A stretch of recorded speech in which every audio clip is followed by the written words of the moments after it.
अरे सुनो दुनिया वालों, क्या तुम्हें है खबर। चलिए, गुड इवनिंग।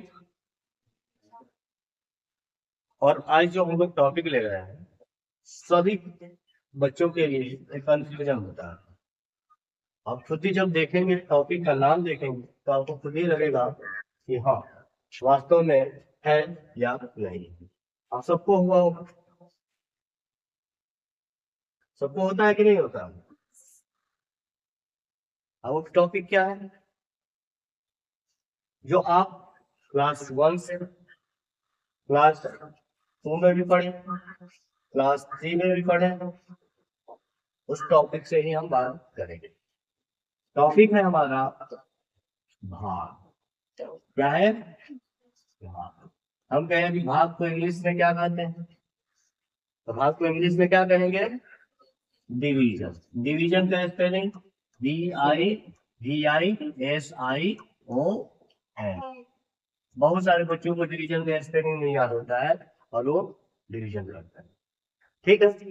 अब यहाँ पर एक पहली चीज हो गई, उसकी डिफिनेशन यानी परिभाषा। भाग किसे कहते हैं? भाग किसे कहते हैं? आप अपने आस पड़ोस के जितने भी बच्चे हैं, जिस स्कूल के बच्चे हैं, उनसे आप पूछिए कि भाग किसे है, तो आप पाएंगे कोई डिफिनेशन नहीं बता पाएंगे। ठीक है। हम लोग पहले हिंदी में जानते हैं, फिर इसका इंग्लिश भी जानेंगे। या आप इंग्लिश में टीचर से इससे पूछिए सर इसका इंग्लिश क्या है, इसको कन्वर्ट कर दीजिए। ठीक है। जैसे इंग्लिश मीडियम के बच्चे हैं या सीबीएसई बोर्ड वाले, सीबीएसई बोर्ड वाले की जो किताब है, चाहे किताब आपकी बात करें भाग की डिफिनेशन की, तो भाग की डिफिनेशन क्लास 3 से शुरू हो जाता है। क्लास 3 में ये डिफिनेशन दे देगा। गुणा की बात करें, गुणा की, मल्टीप्लीकेशन की, तो मल्टीप्लीकेशन का जो डिफिनेशन होता है वो क्लास 1 में भी मिल जाता है, हिंदी की किताबों में, इंग्लिश की किताबों में भी आपको रिपीटेशन के बारे में बता दिया जाता है। लेकिन बच्चे ये सारी चीजें याद नहीं करते हैं। बच्चे केवल क्या करते हैं? भाग लगाना जान लेते हैं। ठीक है। आप इसको परिभाषित करने के लिए हम क्या करेंगे? यहाँ पे हमें बैठ गए आप, यहाँ पे हमें याद करना है कि किसी बड़ी संख्या में से, किसी बड़ी संख्या में से किसी छोटी संख्या को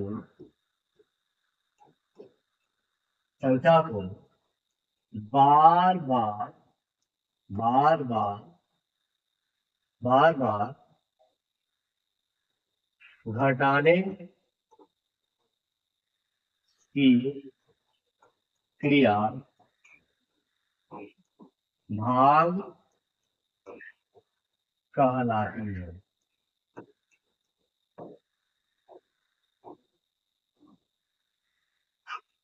क्या बोले हमने? परिभाषा क्या है? परिभाषा है किसी बड़ी संख्या में से, किसी बड़ी संख्या में से किसी छोटी संख्या को बार बार घटाने की क्रिया क्या कहलाती है? भाग को इंग्लिश में क्या कहते हैं? तो भाग को इंग्लिश में डिवीजन कहते हैं। भाग को इंग्लिश में डिवीजन। अब देखिए, एकदम जीरो से, एकदम जीरो से, जिसको कुछ नहीं आता। अब यहाँ पर भाग जब हम करते हैं छोटे में, तो ऐसे बनाते हैं, इसे बनवाते हैं सुंदर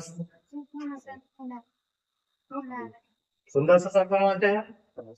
जब बनवाते हैं तो यहाँ पे एक अंक दे दिया जाता है, कुछ अंक इसमें दे दिया जाता है। ठीक। अब इसको हम क्या कहते हैं? इसको हम क्या कहते हैं? और जब इसका हम करते हैं तो यहाँ पर एक अंक आ जाता है, इसको हम क्या कहते हैं? और जब कुछ होता है ना, चलो कुछ बच भी जाता है, इसको क्या कहते हैं? ठीक। तो हम पूछे बेटा ये क्या कहलाएगा? क्या कहेंगे इसको? ये हमारा भाजक। क्या कहलाएगा? भाजक। और ये हमारा क्या कहलाएगा? भाज्य। क्या कहलाएगा? भाज्य। और ये हमारा कहलाएगा बेटा भाग फल। और ये हमारा क्या? शेष फल। क्या कहलाएगा बेटा? शेष फल। स्पष्टीकरण। अब इसको कहेंगे इंग्लिश में, क्या कहेंगे?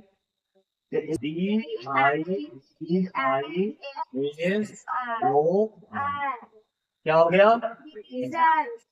डिवीजन हो गया। DIVISO। इसके बाद होता है डिविडेंड। DIVIDEND।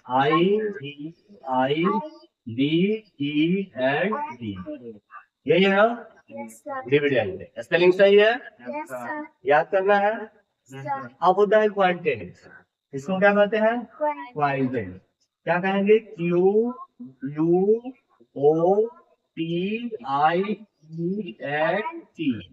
क्या हो जाता है बेटा? क्वांटेंट। इसके बाद आता है हमारा रिमाइंडर।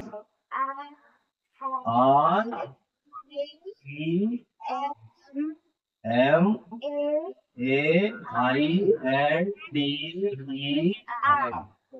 ठीक है? रिमाइंडर सही है। ये चार चीजें आपके इम्पोर्टेंट है। ये चार चीजें आपको नहीं भुलाना है, चाहे आप इंग्लिश मीडियम के बच्चे हो, चाहे आप हिंदी मीडियम के बच्चे हो। हम लोग तो दोनों मीडियम के बच्चे हैं। यानी आपको किस प्रकार से तैयार किया जा रहा है? हिंदी का भी बुक पढ़ाया जा रहा है और इंग्लिश का भी मैथ पढ़ाया जा रहा है और हिंदी का भी मैथ पढ़ाया जा रहा है। इसलिए हमने दोनों का कॉम्बिनेशन लिया कि दोनों चीजें से आपको समझ में आ जाए।